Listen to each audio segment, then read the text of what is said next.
Okay guys, this tip is going to dramatically change your short game. We're going to find out how to get a short game handicap. Really simple, you can do it anywhere, practice facility, out in the golf course. We're going to do a 9-shot par 18 challenge, which is going to help you find out your short game handicap, find out what you need to work on to ultimately start scoring better. You can measure this, you can keep on doing it, you can track improvement. An amazing way to practice your short game. So, all you need is 9 golf balls, and what you're going to do around any green or around any short game area with those 9 golf balls, you're going to place them in random places. So we're going to go just now. So we're going to throw one in the bunker, one just over here. So we'll throw these quickly. Bunker, chip shot. Okay, so we've got 9 random golf balls. Completely random shots, some bunkers, some shots from the rough, we've got some pitch shots. We're going to putt these also when they get onto the green, and basically the aim of the game, you've got an option to make this easy or to make it hard. If you want to make it hard, call it par 18. So every single golf ball is a par 2. Obviously 2 is par, so 1, if you hole it, that's the only way you can make a birdie. If you make a 3, that's a bogey. So you can track your score to par using this game. If you want to make it a little bit easier, you can call it par 27, and every single shot is a par 3. So that might make it a little bit easier. So if you're a mid to high handicap, you might play par 27. If you're a lower handicap, you probably play par 18. You're expecting to get up and down a little bit more. So let's get started. I'm going to go straight into it. Find out what my short game handicap is. I'm going to play par 18, the slightly tougher version, and also talk you through just the way that I play some of these shots, because they're completely random, nothing's planned here. We're just going to put some random spots on the golf course and try and get on the green, hold the putt, go through the normal routine and find out a score at the end. So this might seem slightly on the extreme side, so I'm going to take my golf bag round to these shots. I'm not going to presume which club I'm going to use until I read the lie. So here we've got a ball from the rough, which isn't going to spin quite as much. It's a short shot, so essentially we need to chip this over the rough but get it to land quite quickly. The fact it's from the rough, it's not going to spin too much, so we're going to have to use more loft. So on that note, that would be something like a lob wedge or a sand wedge. In this scenario, I'm going to go for lob wedge, and this is shot number 1, hole number 1. So the landing spot is going to be the fringe, and hopefully that just releases up to the flag. Narrow stance, weight to the left, and we've played a nice shot. This is one of the easier ones, and that should hopefully be a tap-in par. So again, I'm not going to presume that I'm holing it. I'm doing exactly what I would do in the golf course. I'm going to mark it, line it up. This to start off at level par and make the first 2. Right edge, that's closer to missing than it should have been, but that's hole 1, level par. So shot number 2 again is, we're going with the easy ones first here. So quite easy, you could use anything, you could putt this, you could do a little chip and run with a 9-iron or a pitching wedge. There's lots of options for this one, but I am going to use a 50 degree and get it to roll like a putt quite quickly. So down the handle, I'm going to cover the very bottom of the grip, stand close and tall, almost like a putting stroke, toes down for this one more than normal. And just a little putt, enough height to get it over the longer grass, and then get it rolling like a putt.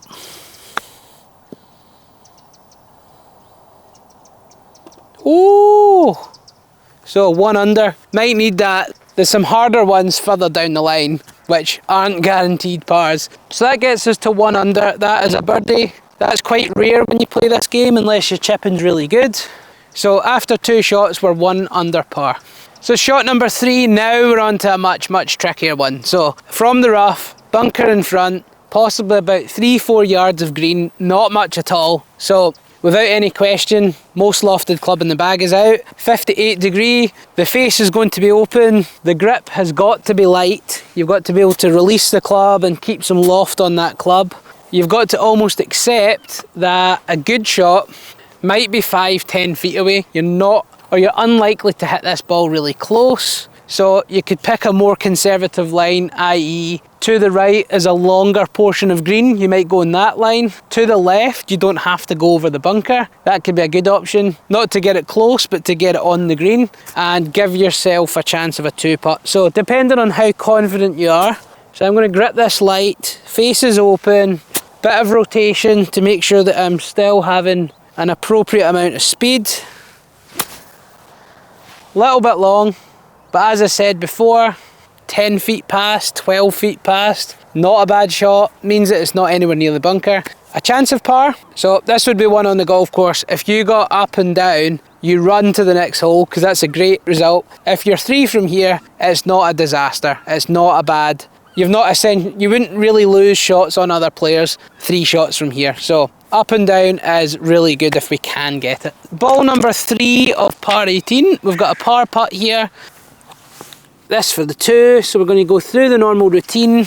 Read the green from low and as far back as possible. Got a good read. Quite confident on that one. I had a good idea of how the ball rolled past. I could see it was travelling and tracking to the left. So this one's slightly uphill, slightly left to right. Focus way more in the hole than anything else. Don't get too bogged down by technique here.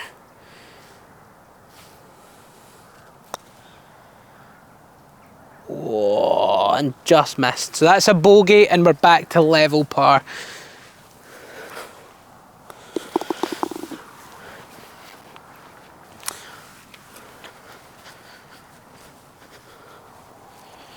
So level par after 3 shots. This one's obviously a bunker shot. It's quite a tricky one because there's a downslope just short of the hole, so we really have to try and carry it over that, and we need to have the face quite open, lots of speed, and we need to try and have a bit of stopping angle here. So a bit of height, even though it's not a really high lip of the bunker, but a bit of height so that it's got a chance to stop a bit quicker. So 58 degree, handle low, not handle high. That allows us to open the face more without the ball going to the right. Wide stance, weight left, lots of speed, nice light grip, and let's see if we can pop this one up in the air.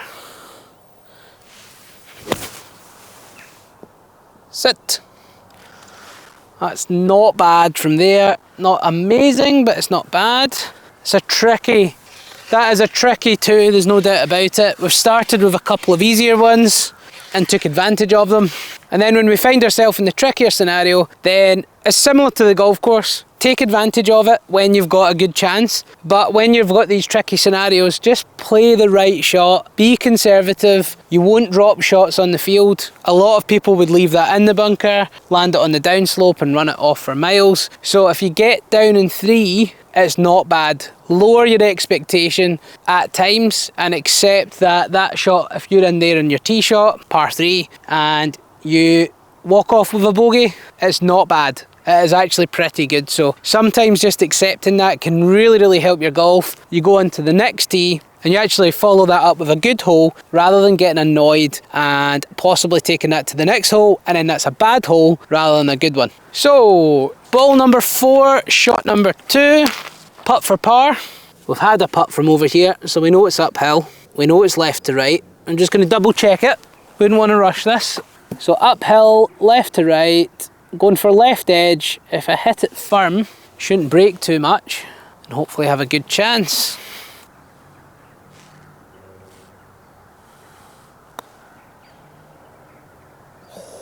Too firm.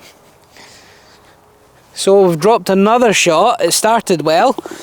As I said a minute ago, that's not a bad 3. It's a really, really difficult shot, and that is what I want you to do when you try this game. Don't give yourself 9 easy shots unless your short game really needs the work. That might be quite good for you, but as you find it gets better and you need to challenge yourself, that's when you can put them around in different places. So shot number 5 is a pitch from an upslope, so I'm going to use a 54 degree, not quite a 60. This ball's going to pop up high anyway. It's landing on a slight upslope, so again, no need for your most loft, but I'm going to hold it nice and light, let the club release ever so slightly past the hands. If anything, favour the right side, just because I know it's an uphill putt. Also means I don't have to go over the bunker and it lands on a slightly flatter spot than going to the left of the pin. So nice and light, right of the pin, and that would be a good shot.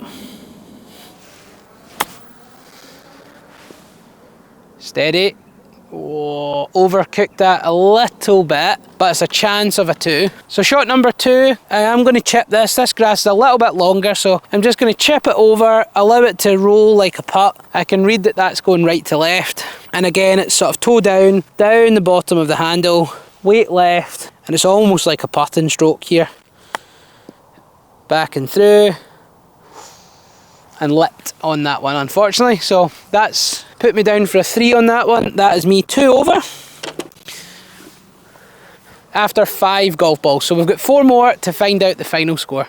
So back to another easy one after a few tricky ones. Shot number 6, we're actually going to move it a little bit. We'll move it onto the downslope, just so it's different. So when you're on a downslope, one of the key things is to make sure that the shoulders are parallel to the slope. So in this scenario, where it's quite a big downslope, it's really going to feel like all the weight is on the left-hand side. Some people may choose to putt this shot, I totally understand that. But if this was longer and you had to chip, that is what you would do. You would get the shoulders level with the slope, whether that's an up slope or a down slope, which would then allow you to swing down the slope or allow you to swing up the slope to give you the best chance of good contact. So down slope, that is going to make the ball go lower and release more. I'm going to go with that similar sort of putting stroke. Toe down, weight left, shoulders level with the slope. Almost feel like I'm going to fall over here. Swing down the slope. And we've just missed that one. So we've got a putt for par. Mark that ball. I'm going to give this one a good read. I've not had any putts from here. So it's downhill, right to left. If you're ever in doubt, you could read from the side so you can see whether it is uphill or downhill. I can clearly see that it's slightly downhill from this angle. Always read your putts from far away and as low as possible. Your perspective on the putt would be much, much better. I'm going to come in. Whether you line up or not is totally up to you, whatever works best for you. So right edge is my start line. I'm going to come in, I've got my start line, left foot, right foot, look at the hole, back to the ball, and go. And always try and have a trigger before you hit a putt. So that's 6 golf balls down, 2 over par, and we've got 3 more to go. So I think we've got a bunker shot. There's one at the other side of the green and possibly one in the bunker. So we're going to try these out. So let's move on to a longer chip shot.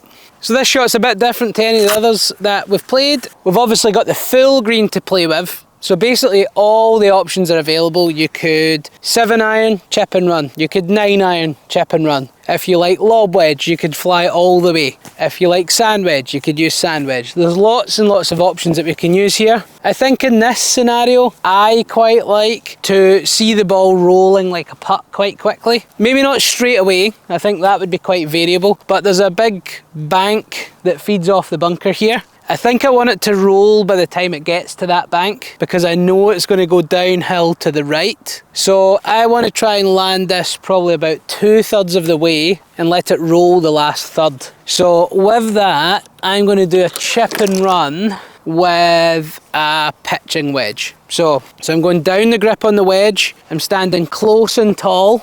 I'm aiming for the bank of the bunker to let it feed towards the pin. And again, narrow stance, 1 to 2 club heads wide at the most. Weight stays left. Ball position slightly right of centre. And let's bump that one down there and let it release. So get to the bank, come on, feed down, feed down, feed down.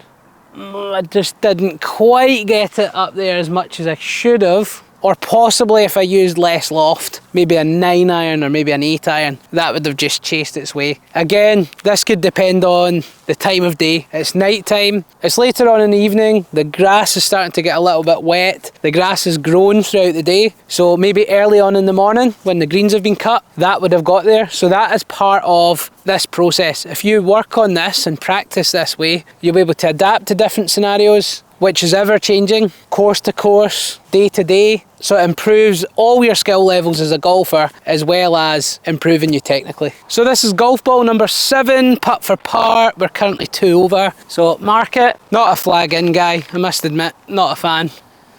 Downhill, definitely got a bit of left to right on it. You can feel the bank, everything's definitely moving this way, and then straightens out towards the end. Low and far away. And let's see, this needs to be a good putt to make a 2.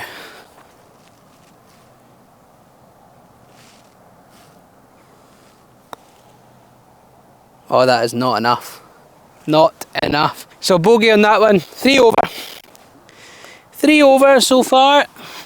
So we have 2 more shots on par 18. Quite happy with 3 over. There's been some tricky shots in there. We've had a chip in, which is good. Happy with that. I'm going to move this one over into the rough slightly, just to make it a bit more challenging. But it's still a fairly standard chip shot. You would be hoping, good players are hoping to get up and down from here. Higher handicappers still have a good chance to get up and down from here. So from the rough, it's going to pop up and release a bit more. So we've got to allow for that. So maybe landing at the fringe.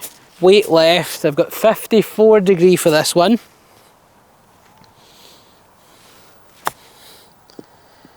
Bit of release. And a decent chance there. A good chance for 2, a good chance for par.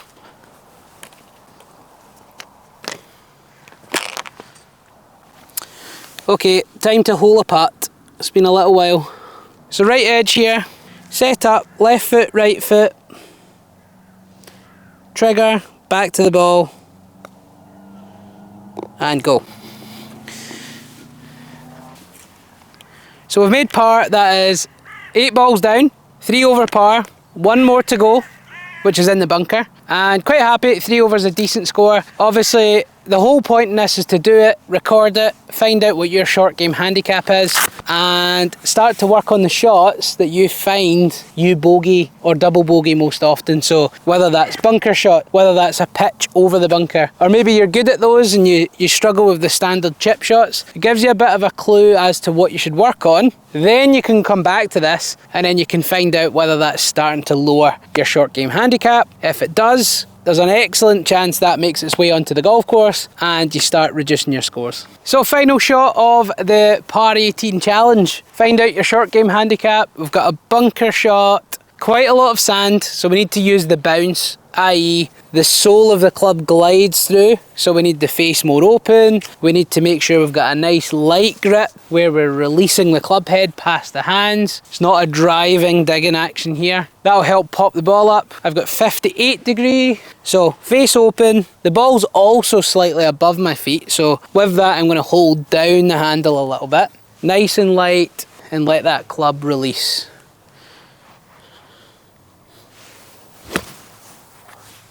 It's gone left and it's gone long. Not the ideal shot, it's out. It's going to be a bit of a struggle to make 2 from there, but let's see if we can hold the putt. Final golf ball for par. Can we do it? This to finish 3 over par for the short game handicap. Tricky putt, not easy. We know the read, but we'll go for it again. Go through your normal routine all the time. Mimic what you do on the golf course. Downhill, bit more left to right than these last few. We're contending with this bank a little bit more. Then it will straighten out because a lot of the short putts have actually been right to left. So I've got a bit of a start line here. Come on. Can we hold the longest putt yet? Yes, please.